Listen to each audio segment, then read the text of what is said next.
हम सभी जानते हैं कि व्यक्ति का मन बहुत चंचल होता है।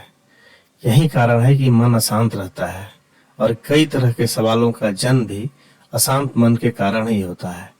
यदि आप जीवन में शांति चाहते हैं तो इसके लिए जरूरी है कि मन को शांत करना। लेकिन मन को शांत कैसे किया जाए?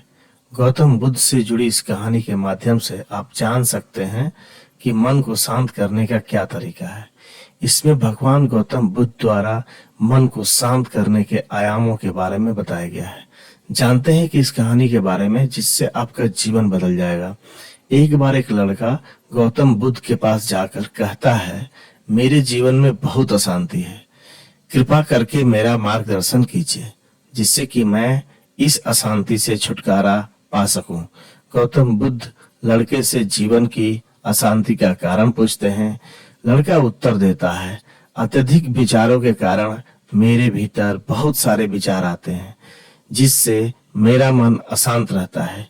बुद्ध मुस्कुराते हुए कहते हैं, ऊपर आकाश की ओर देखो और बताओ कि तुम्हें सूर्य दिख रहा है। लड़का ऊपर देखता है और कहता है, धूप दिख रहा है। बुद्ध उससे पूछते हैं कि अगर तुम लगातार धूप में खड़े रहोगे तब क्या होगा? वह कहता है, मुझे अत्यधिक गर्मी लगेगी और शरीर में बेचैनी होगी। बुद्ध लड़के से कहते हैं, अगर धूप में खड़े रहने से तुम्हें गर्मी लगती है तो इसमें दोष किसका है, सूर्य के ताप का या तुम्हारा? लड़का कुछ सोचने के बाद कहता है, इसका जवाब आप भी बताइए। बुद्ध कहते हैं, सूर्य का काम है ताप देना और ताप का काम है गर्मी लगना। ऐसे में तो दोष तुम्हारा ही है। तुम धूप में जाकर खड़े हुए जिससे कि तुम्हें गर्मी लगी। तुम्हें अगर शीतलता चाहिए तो तुम्हें छांव में रहना होगा।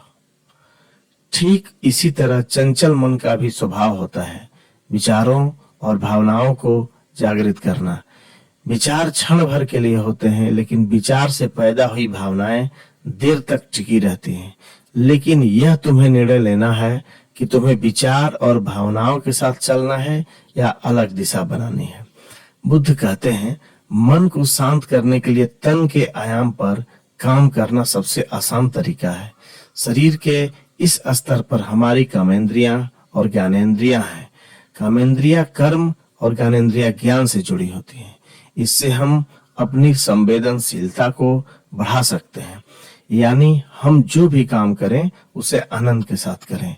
मन के आयाम से हटकर तन के आयाम पर जाने से ही तुम्हारा चित्त शांत होगा।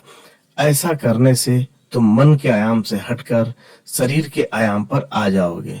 ठीक उसी तरह जैसे तुम धूप से हटकर छांव में आ सकते थे। मन के आयाम से हटने पर तुम्हारी जागरूकता तन पर आ जाएगी। जब तुम तन के आयाम पर काम करोगे तब तुम्हारा चित्त शांत होगा। इसलिए हर काम को तन के आयाम पर करने से मन स्वतः शांत हो जाता है। अपने मन के विचार और भावनाओं को नहीं बल्कि सुर को सुने।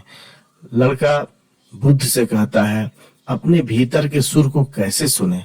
बुद्ध कहते हैं, किसी शांत स्थान पर रहकर जहां शांति हो तब अपनी आंखें बंद करो और मन के भीतर चल रहे सुर से हटकर भीतर के सुर को सुनने की कोशिश करो।